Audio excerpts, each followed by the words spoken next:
All right, everyone, welcome back. Let's dive into some really interesting stuff about the Thai real estate market.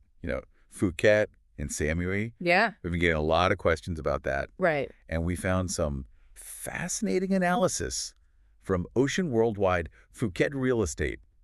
I mean, just the title of this analysis is like, whoa, house prices having less impact than mortgage woes. Mm.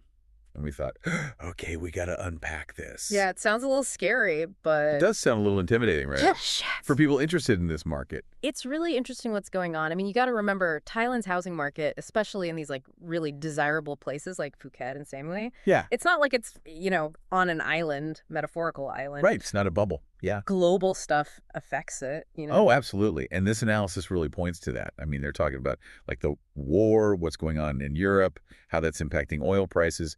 Yeah, and people might not realize oil prices, those have a ripple effect, right? Transportation costs go up, and then suddenly everything you need to build a house in Phuket, Yeah, like literally everything. more expensive. It's the concrete, the nails, everything. Cement, tiles, like you name it, it's all going up. Right. And that's what Pornarit Chinchai said. He's the president of the Thai Real Estate Association. Okay.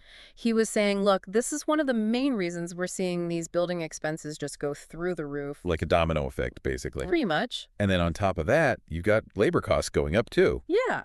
And you would think, okay, wages going up, good for the workers, right? Right, right. But the thing is, a lot of the workforce in Thailand, especially in construction, foreign laborers. Ah, So this analysis is saying, this wage increase, it might benefit them more than the domestic workers. interesting. Like an unintended consequence. Exactly. It's another layer to this whole thing. It's not just, more demand, higher prices. There's a lot more at play. So we've got global events pushing prices up. But then this analysis, this is what I found really interesting. It's suggesting that right now, the bigger problem might not even be the price tag on that dream house in Phuket. Yeah. It might be getting the mortgage to actually buy it. Yeah, it's really tough out there right now if you're trying to get a mortgage. Rejections are way up. Like, we're talking a 35% rejection rate on average. Wow. So like more than 1 in 3 people. Yeah, it used to be like 15, 20%. Wow. So it's almost doubled. Pretty much. And if you're looking at those kind of quote unquote affordable properties, the 2-3 million baht range, forget it. No. Yeah. Sunthorn Sathaporn, he's the president of the Housing Business Association. He's saying rejections there are even higher, like 50-60%. So you finally saved up enough. You're ready to buy your piece of paradise. Yeah. And then bam, Rejection. rejected. Yeah. That's got to be tough. It's not just about having the money saved. It's these lending rules. They've gotten really strict. Yeah, because they're worried about like loans and defaults and all of that. Exactly. Global economy is a little shaky right now, so everyone's being extra cautious. Makes sense. So it's a tough situation for buyers. So with prices rising and these tougher lending practices, what are developers doing? Are they doing anything to like respond to all of this? Oh, they're definitely not just sitting back. They're trying to come up with some workarounds, to keep things moving. Like what? What are they doing? Well, the analysis talks about how some developers are actually lowering their profit margins. Interesting. Yeah, they're basically taking a bit of a hit themselves to try and keep the prices down. So they're absorbing some of that increase. Exactly. And then others, they're focusing on speeding up construction. Oh, to try and like outrun the rising costs. Exactly. Yeah. If they can finish projects faster, then those fluctuating material costs, they don't sting as much. Right, right. It's a good strategy, but I don't know, is it enough? I mean, are these efforts really going to make a dent in the affordability issue in the long run? That's the million-dollar question, right? And that's where the government comes in. Okay, so people are calling for like government intervention. Yeah, the industry leaders, they're saying, look, we need some policy changes here to give the market a boost and make it easier for people to actually buy homes. Makes sense. So what are they proposing? Give us the details. Well, one big one is extending the current property measures. Okay. Those are set to expire at the end of next year, and they offer some benefits for both buyers and developers. So extending them, it would give some breathing room, a bit of stability. Right, I see. Another idea is income tax deductions, specifically for first-time home buyers. Oh, interesting. Yeah, I mean, imagine if you're just starting out, you're saving every penny. That could really make a difference. For sure. But what about those strict lending practices? I mean, that seems to be a major hurdle for a lot of people, even if they're not first-time buyers. Absolutely. And you're right to point that out. There's definitely a push to relax those loan-to-value regulations, especially for people who are maybe looking to buy a second home in Thailand. Loan to value. Can you break that down for us regular folks? Sure, yeah. So let's say you want to buy a condo, right? 5 million baht. Okay.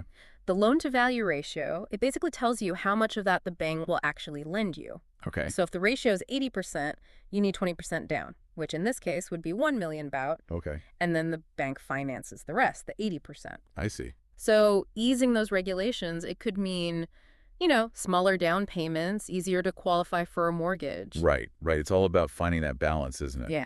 Encourage growth, but not, like, create another bubble. Exactly.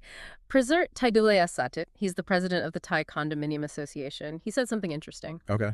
He said if any speculation starts happening, the government, they can always tighten those measures again. So it's about being, cautious but flexible. Makes sense. Hmm. So it sounds like there are people trying to make things work, which is good. Mm-hmm. But for someone who's, looking at this market right now, are there any, bright spots, anything to be optimistic about? What about that house and condo expo? We talked about it a bit earlier, didn't we? Right. Seems like there's some positive energy around that. Yeah, for sure. Is that a good sign, you think, despite all the challenges we've been talking about? I think so, yeah.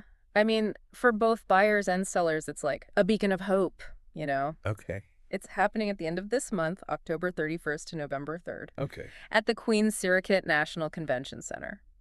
Big event. So if I'm, intrigued, I'm interested in maybe potentially owning a piece of Thailand, Mm-hmm. what can I expect if I show up at this expo? Think of it this way.